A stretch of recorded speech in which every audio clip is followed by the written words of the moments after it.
e vamos avançar para a lição da quinta-feira.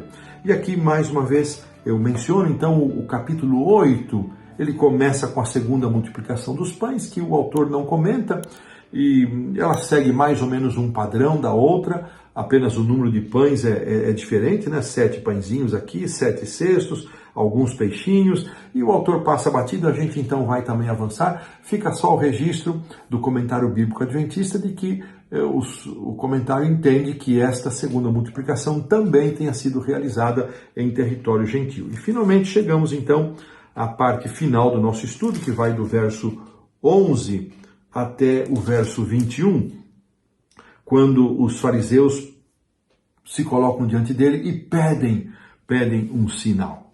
E a pergunta que vem aqui, por que Jesus não deu nenhum sinal para eles? Mateus chega a dizer no texto correspondente que nenhum sinal seria dado àquela geração a não ser o sinal do profeta Jonas. Marcos não apresenta esse detalhe, não é? Irmãos, Jesus já havia feito tantos milagres na presença daquela gente. E eles ainda pediam um sinal. E muitas vezes Jesus lia o coração deles.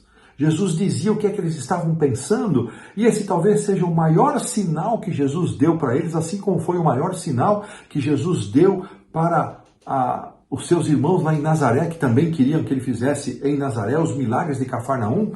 E Jesus leu o coração deles, que já era um milagre, e eles rejeitaram. Então, quando alguém está disposto a receber a manifestação da revelação da palavra de Deus, ele não precisa de sinal. E aqueles que pedem o sinal, mesmo quando se lhes dá um sinal, eles encontrarão um meio de não aceitar, de endurecer o coração, que foi o caso desse grupo. Eles continuaram endurecendo o coração, continuaram rejeitando, não era o sinal que faria com que eles mudassem de opinião. Eles estavam determinados a rejeitar a Jesus por ciúme, por inveja. Eles abrigaram no coração os sentimentos, e lembramos aí outra vez a discussão deles com Jesus, que resultou na explicação do pecado contra o Espírito Santo. Eles endureceram o coração, cauterizaram a consciência e foram até cumprir o seu satânico propósito de tirar a vida de Jesus. Então, quando eles se dispersaram, Jesus então alerta os seus discípulos, que é a parte aqui que vai do verso 14 até o 21, falando acerca do fermento, para que eles se guardassem do fermento dos fariseus e do fermento de Herodes. Aqui o comentário bíblico faz uma explicação também, entendendo que, muito possivelmente, essa expressão, o fermento de Herodes, fosse uma referência aos saduceus, porque os saduceus defendiam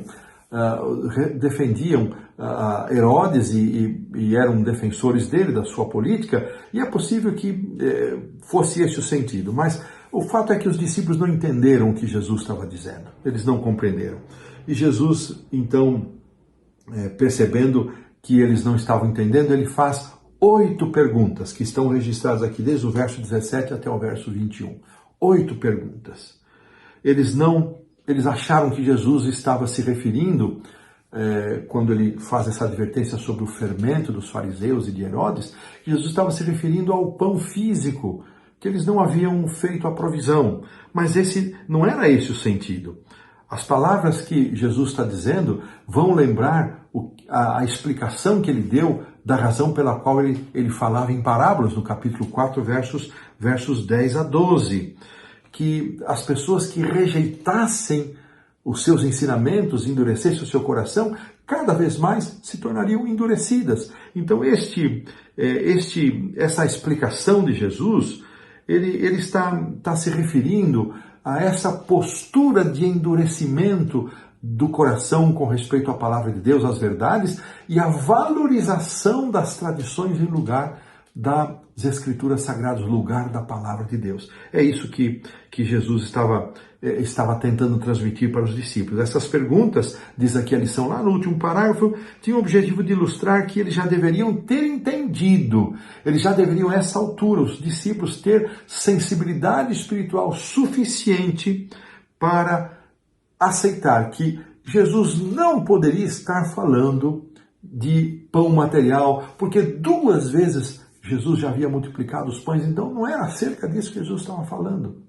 Irmãos, eu fico pensando muitas vezes que nós que caminhamos com Jesus aí por tantos anos, mais de 50 anos na fé, às vezes caímos na tentação de tomar as coisas espirituais sem o verdadeiro Espírito, sem entendê-las de forma espiritual. Nós precisamos pedir a Deus que nos dê uma mente espiritual, para que não coloquemos raciocínio materializado naquilo que é espiritual. Paulo adverte muito a respeito disso na sua carta aos Coríntios.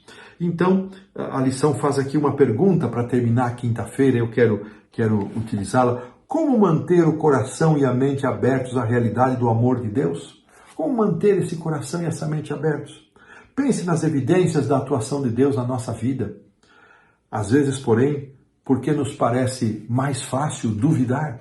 Então, queridos irmãos, oremos para que Deus mantenha as avenidas da nossa alma liberadas do raciocínio material, do raciocínio pecaminoso, para que possamos receber a manifestação do amor de Deus, as demonstrações do seu cuidado para conosco e de uma forma bastante efetiva a revelação da palavra de Deus. Aqui então fechamos a lição da quinta-feira.